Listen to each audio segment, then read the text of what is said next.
L'histoire commence dans les provinces de Penala et de Oluta, au sein de la région de Coatzacoalco, où une enfant nommée Malintsin vit le jour vers l'an 1500. Elle était la fille de chef noble de la nation Nahua, destinée par son rang à une vie de privilège, avant que le destin ne bascule brutalement à la mort de son père. Sa mère, s'étant remariée avec un autre seigneur et ayant donné naissance à un fils, décida de l'écarter pour assurer l'héritage de ce dernier, la vendant secrètement à des marchands d'esclaves de Xicalango pendant la nuit. Les marchands la cédèrent à leur tour aux Mayas du Tabasco, où elle vécut de longues années en captivité, apprenant ainsi à maîtriser parfaitement la langue de ses ravisseurs en plus de sa langue maternelle, le nahuatl. En mars de l'an 1519, après la bataille de Santla, les chefs vaincus offrirent à Hernán Cortés 20 jeunes esclaves, parmi lesquels se trouvait Malintsin, qui fut alors baptisée sous le nom chrétien de Marina. Cortés ignora d'abord l'importance de cette femme, jusqu'à ce qu'il réalise qu'elle pouvait communiquer avec les émissaires de Moctezuma, là où son interprète espagnol, Geronimo de Aguilar, ne comprenait que le maya. Une chaîne de traduction s'établit alors, où Marina traduisait le nahuatl en maya pour Aguilar, qui le traduisait ensuite en espagnol pour le conquérant, avant qu'elle n'apprenne elle-même la langue des envahisseurs. Son influence politique grandit de manière exponentielle, car elle ne se contentait pas de traduire les mots, mais elle en interprétait les nuances culturelles, les intentions cachées et les faiblesses psychologiques des interlocuteurs.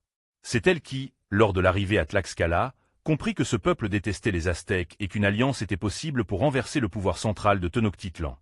À Cholula, elle joua un rôle déterminant en découvrant, grâce aux confidences d'une vieille femme qui voulait la sauver, qu'une embuscade se préparait contre les Espagnols, ce qui mena à un massacre préventif et sanglant.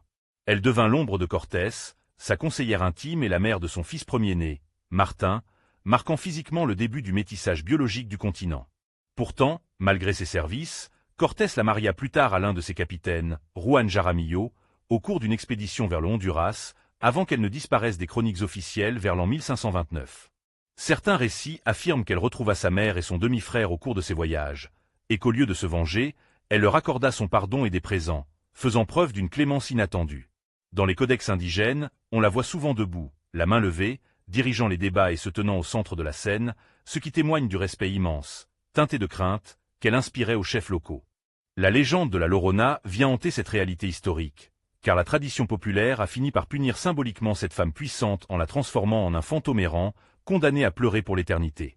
On raconte que ces cris nocturnes sont le châtiment d'avoir abandonné ou trahi son propre peuple au profit de l'étranger, mêlant ainsi la culpabilité coloniale à la douleur maternelle.